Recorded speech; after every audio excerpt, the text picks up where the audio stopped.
ज्यादातर बच्चे जो नीट की तैयारी करते हैं उनको लगता है उनकी बायोलॉजी तो बहुत अच्छी है, फिजिक्स केमिस्ट्री के कारण उनका सिलेक्शन नहीं आ रहा। बट वो भूल जाते हैं कि उनके बायोलॉजी में भी 200 250 300 नंबर ही आए हैं, और वो कंपटीशन का जो बेंचमार्क है 340 नंबर, उससे बहुत ज्यादा दूर है, और इस कारण भी उनका सिलेक्शन नहीं हो पा रहा। आप इस बात को जितनी जल्दी समझेंगे उतना बेहतर होगा आपके लिए। हम बायोलॉजी अभी कैसे पढ़ते हैं, हम लीपापोती करते हैं, शॉर्ट नोट्स पढ़ते हैं, और शॉर्ट नोट्स की मदद से सुपरफिशियल क्वेश्चन के आंसर दे देते हैं, जो रेक्टाफिकेशन चैप्टर्स के लिए तो काम कर जाता है, बट एक दो क्वेश्चन भी थोड़ा घुमा के आपसे पूछ दिया जाता है, उसमें आपकी सिट्टी बिट्टी गोल हो जाती है। एक एग्जांपल दिखाता हूं आपको, इस क्वेश्चन को सॉल्व करने की कोशिश कीजिए। सवाल क्या है, बहुत सिंपल सा सवाल है, एनसीईआरटी का सवाल है।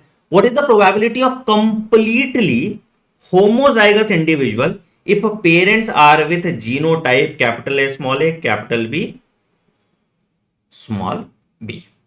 सॉल्व कीजिए इसको, और अगर आप इसको सॉल्व नहीं कर पा रहे हैं सही, तो आपको इस वीडियो को एंड तक देखना है और मेरी बात माननी है। देखिए भाई, क्या होगा, ज्यादातर बच्चे जो गलती करेंगे वो मैं आपको बता देता हूं। वो क्या करेंगे, वो देखेंगे हाँ सर ठीक है, होमोजाइगस पूछा है ना, capital A capital A capital B capital B, ये एक होगा, ठीक है, और स्मॉल ए स्मॉल बी ये एक होगा। टोटल इंडिविजुअल कितना है 16, तो 2/16 that is equal to 1/8। Answer ज्यादातर बच्चों ने मार्क कर दिया होगा। हाँ जी, कितनों ने यह किया है कमेंट सेक्शन में वीडियो को पॉज करके बताइए।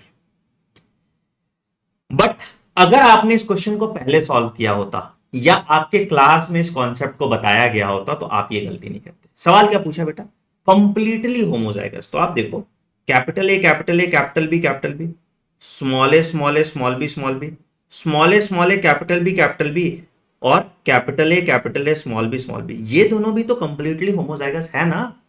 तो आंसर आ जाना चाहिए था, एक एक होता ये 4/16 that is equal to 1/4। The correct answer is 2। जिन लोगों ने 2 आंसर मार्क किया, बहुत बहुत बधाई उनको।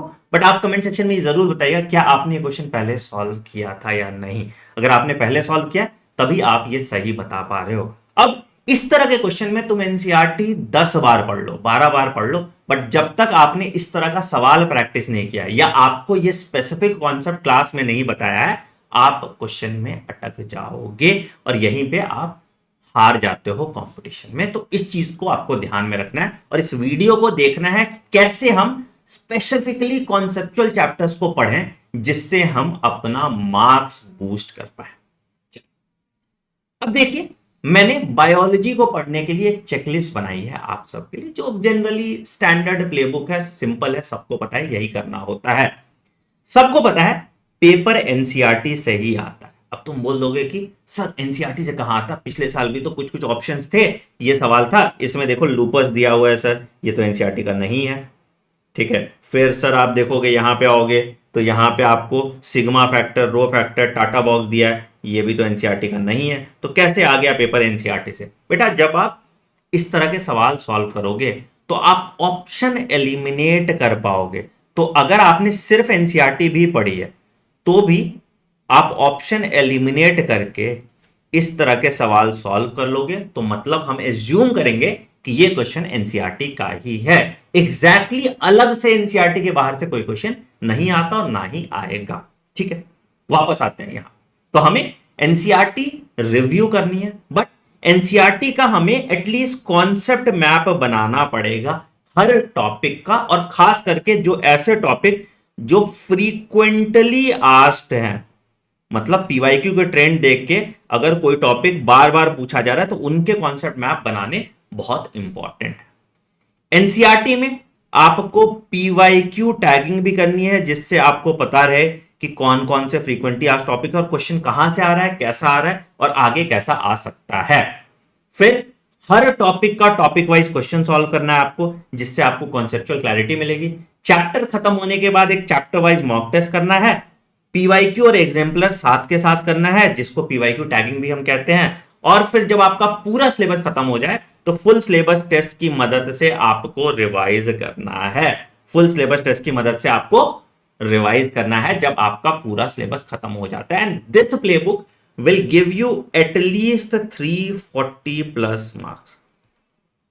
सुनने में तो सर ये बहुत आसान लग रहा है, क्या ये पॉसिबल भी होता है और कितना टाइम लगता है इसको करने में, वो मैं समझाता हूं। ठीक है, तो आप देखो, बायोलॉजी को जब आप डिवाइड करोगे तो आप दो तरह के चैप्टर्स में डिवाइड कर सकते हो। एक को कहते हैं हम रट्टाफिकेशन चैप्टर्स, जहां पे डायरेक्ट रटना ही है आपको, कितना भी हम ज्ञान दे दें कि बेटा इसमें कॉन्सेप्ट होता है, इसमें ये होता है, इसमें वो होता है, आपको याद ही करना है मोरलेस इस चैप्टर में। कौन कौन से चैप्टर है sir? Living world, biological classification, plant kingdom, animal kingdom, plant morphology, plant anatomy, plant growth and development, microbes in human welfare और इकोलॉजी के कुछ पार्ट छोड़ के कॉन्सेप्चुअल है, बाकी सारे पार्ट आपके उसमें भी रटने वाले, जैसे इकोलॉजी में इकोलॉजिकल पिरामिड आपका कॉन्सेप्चुअल है। ठीक है, तुम्हारा जीपीपी एनपीपी वाला कॉन्सेप्चुअल है, बाकी सारे आपके मेजरली रटने वाले पार्ट ही हैं। अब रट्टाफिकेशन चैप्टर्स को हम कैसे पढ़ते हैं, मैं एक एग्जांपल से समझाता हूं आपको।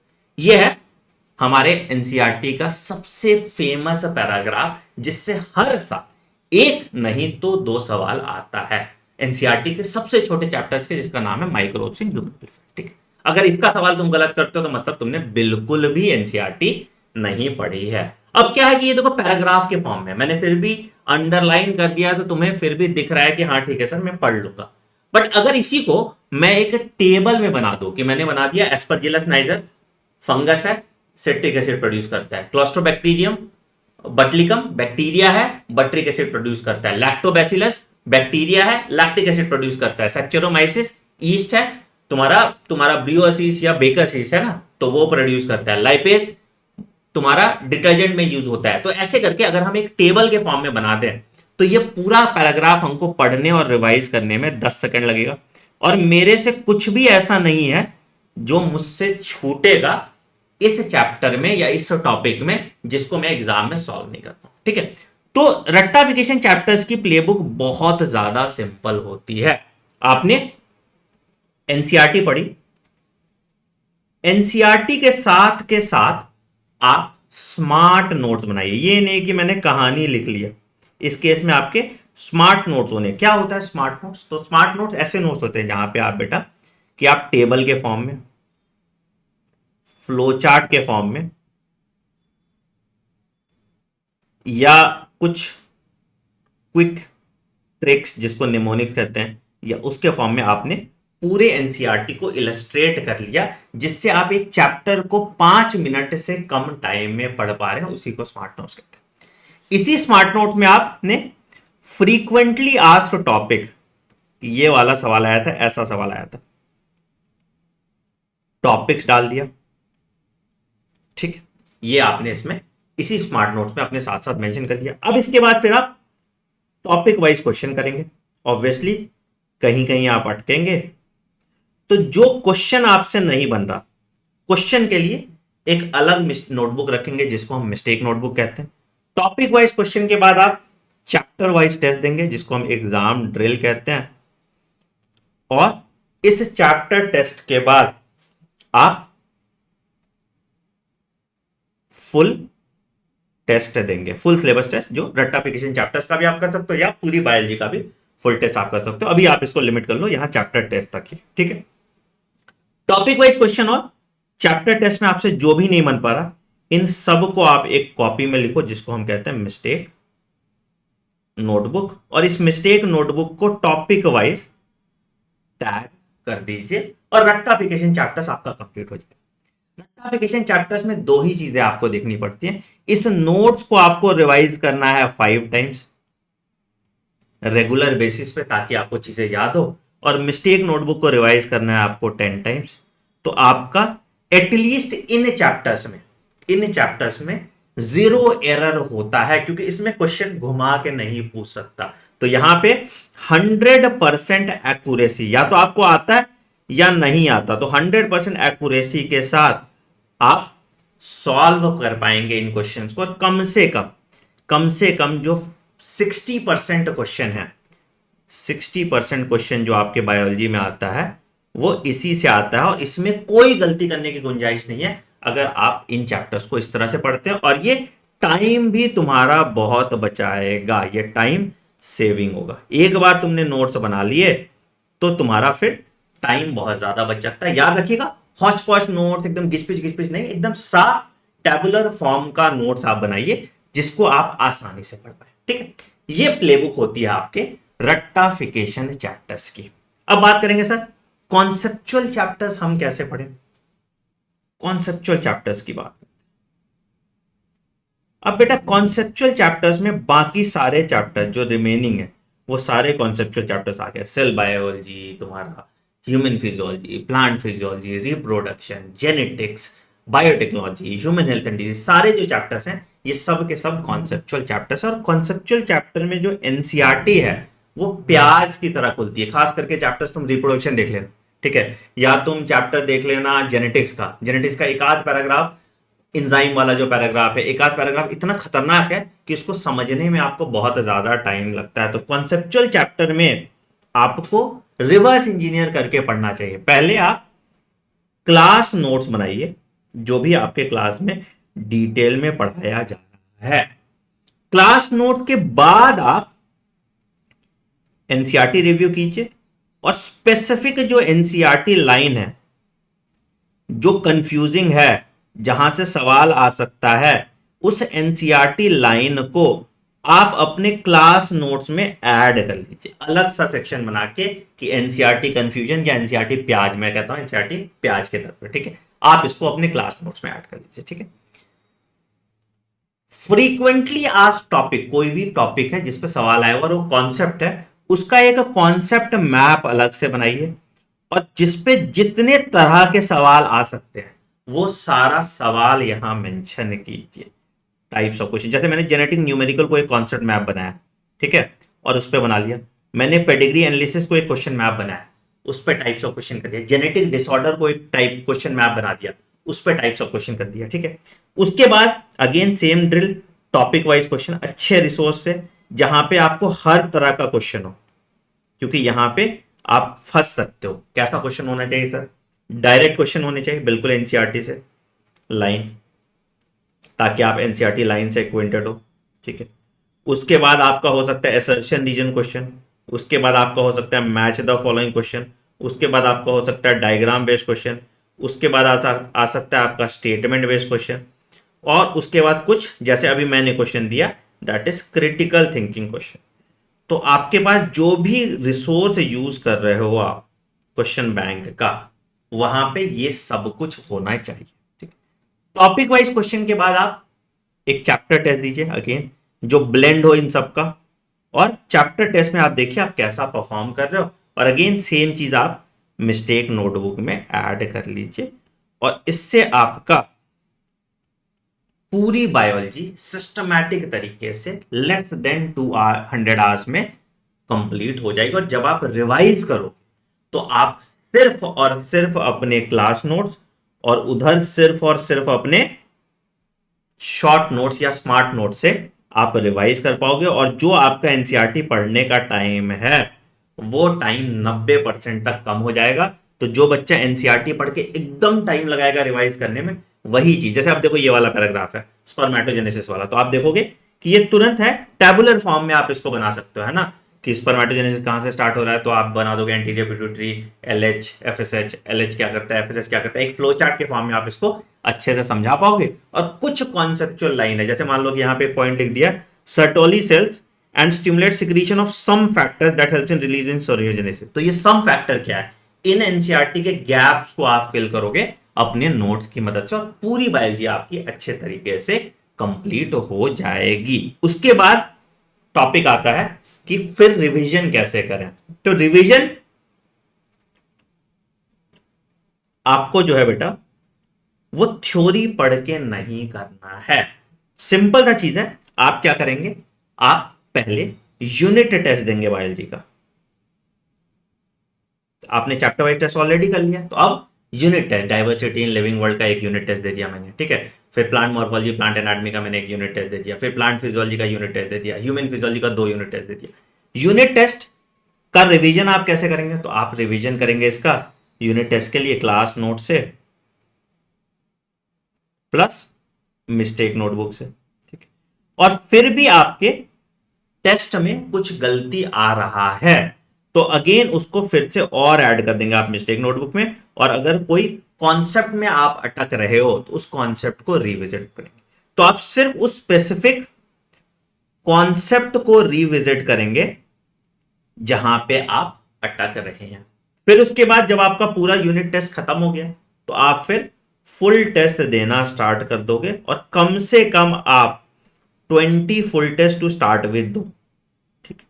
और हर 20 फुल टेस्ट पे रिवर्स इंजीनियर करके एनालाइज करो, हाँ अच्छा ये वाला टॉपिक का मेरा क्वेश्चन गलत हो रहा है तो मुझे ये वाला टॉपिक फिर से पढ़ना है, ऐसे करना है, ये मुझे फिर से करना है। तो उस तरह से आप सीक्वेंस में जब पढ़ोगे तब जाके आपका सिलेक्शन इंश्योर होगा, ठीक है। एक और चीज आपको ध्यान रखना है कि आपका जो सिलेबस है आपको नई एनसीईआरटी फॉलो करनी है, न्यू एनसीईआरटी फॉलो कीजिए। दूसरा, एडेड टॉपिक आप उसमें ऐड कर लीजिए। पूरा सिलेबस ट्रैकर मैंने अपने टेलीग्राम चैनल t.me/anandmani001 पे आपको दे दिया है, तो आप सिलेबस ट्रैकर यहां पे कर सकते हैं, ठीक है। अब तुम बताओ सर कोई सोर्स है क्या जिससे मैं पूरे इसी तरीके से पढ़ाई कर पाऊं? तो हाँ जी बेटा, हमने आपके लिए कोर्स लॉन्च किया, कंप्लीट बायोलॉजी इन 200 आवर्स, इसी का नाम है। और जितनी चीजें हमने बोली वो सब चीजें हम इसमें करा रहे हैं। जैसे मैं तुम्हें एक एग्जाम्पल दिखाता हूं सारी चीजों का जो हम आपको करा के दे रहे हैं। तो जैसे आप चाहोगे मेरे वेबसाइट पे anandmani.in ANANDMANI.in पे, और यहां पे आप क्लिक करोगे कंप्लीट बायोलॉजी इन 200 आवर्स, तो आप यहां पे देखोगे कोर्स में। तो आपको क्या दिख रहा है? पहला कि हमने मान लो लिविंग वर्ल्ड लिया, स्टार्ट किया, ठीक है। लिविंग वर्ल्ड कराया, थ्योरी पढ़ा, पार्ट 2 में थ्योरी पढ़ा। तीसरे पार्ट में हम लिविंग वर्ल्ड का पीवाईक्यू और एग्जाम्पलर करेंगे, और चौथे पार्ट में हम इसका क्लास टेस्ट करेंगे। टॉपिक वाइज क्वेश्चन वगैरह हम सब क्लास में ही करने वाले हैं, तो इससे हम इंश्योर कर लेंगे कि पूरा चैप्टर आपका सिस्टमैटिक तरीके से खत्म हो जाए।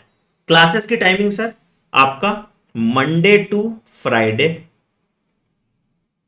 6:30 PM होगी, रोज 2 घंटे की क्लास होगी, और 100 दिन में हम पूरा सिलेबस कंप्लीट कर लेंगे with PYQ, with mock test, with test series, with topic wise question, with chapter wise mock test, with NCERT review, और पूरे नोट्स आपके क्लास में बन जाएंगे। कैसे अवेल कर सकते हैं इस कोर्स को आप सर? आप जाइए वेबसाइट पे anandmani.in या डॉक्टर आनंद मनी का ऐप इंस्टॉल कर लीजिए, iOS एंड्रॉइड दोनों पे अवेलेबल है। ये प्राइस आपको दिख रहा होगा 499 पे हम ये कोर्स आपको दे रहे हैं। आप बाय नाउ पे क्लिक कीजिए, अपना डिटेल भरिए और इस कोर्स में एनरोल कर दीजिए। पहली क्लास आपकी मंडे से स्टार्ट हो रही है, और एक ओरिएंटेशन क्लास आपकी यूट्यूब पे संडे को होगी। तो मंडे से पहले इस बैच को आपको ले लेना है। अब तुम बोलोगे सर यूट्यूब पे क्यों नहीं करा देते हो सर ये बैच? 2 कारण है क्यों यूट्यूब पे नहीं करा रहे।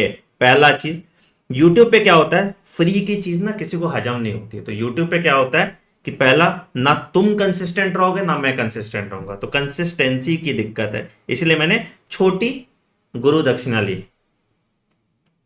तो ये प्रॉब्लम आ जाता है। दूसरा कि मेरा भी दायित्व बन जाएगा, अगर मैंने आपसे पैसे लिए हैं तो मेरा कोर्स कंप्लीट होगा, तो इसीलिए मैंने एकदम मिनिमल प्राइस रखा, और 499 में आपको पूरी बायोलॉजी का वन स्टॉप सॉल्यूशन दे दिया, ठीक।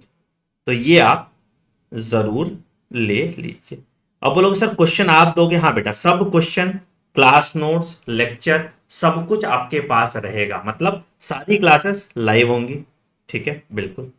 कुछ क्लासेस की रिकॉर्डिंग भी दे सकते हैं अगर मान लो कि ऑलरेडी मेरे पास रिकॉर्डेड पड़ी हुई है तो, ठीक है। उसके बाद पीवाईक्यू और एग्जाम्पलर हम पीडीएफ फॉर्म में आपको कराएंगे क्लास में भी, और आपको नोट दे देंगे। डीपीपी आपको देंगे, जो टॉपिक वाइज क्वेश्चन होगा जिसको आपको सॉल्व करना है उसका वीडियो सॉल्यूशन दे देंगे, ठीक है। उसके बाद आपको हम टेस्ट के लिए भी ऐप पे ही टेस्ट देंगे, और टेस्ट का भी वीडियो सॉल्यूशन आपको दे देंगे। तो सब कुछ आपको यहां पे लाइव मिल जाएगा। अच्छा, जो बच्चे मेरे प्रीवियस बैच के हैं, दैट इज सुपर 100,